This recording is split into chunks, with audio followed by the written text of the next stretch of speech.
Flower શોનો દબદબાભેર પ્રારંભ મુખ્યમંત્રી ભૂપેન્દ્ર પટેલે કર્યું ભવ્ય ઉદ્ઘાટન. અમદાવાદના સાબરમતી રિવરફ્રન્ટ ખાતે આજથી અમદાવાદ ઇન્ટરનેશનલ ફ્લાવર શો 2026નો ભવ્ય પ્રારંભ થયો છે.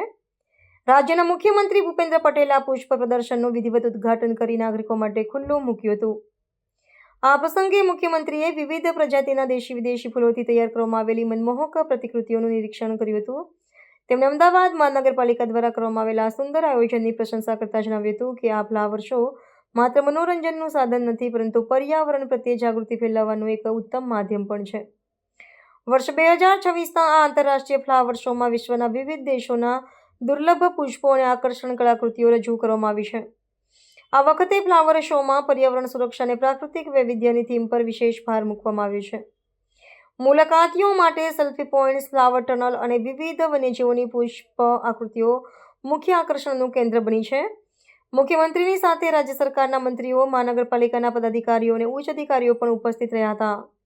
ઉદ્ઘાટન બાદ મોટી સંખ્યામાં શહેરીજનો ઉમટી પડ્યા હતા, જેના કારણે રિવરફ્રન્ટ વિસ્તાર પુષ્પોથી સુગંધથી મહેકી ઉઠ્યો હતો. આ ફ્લાવર શો આગામી 2 સપ્તાહ સુધી જાહેર જનતા માટે ખુલ્લો રહેશે.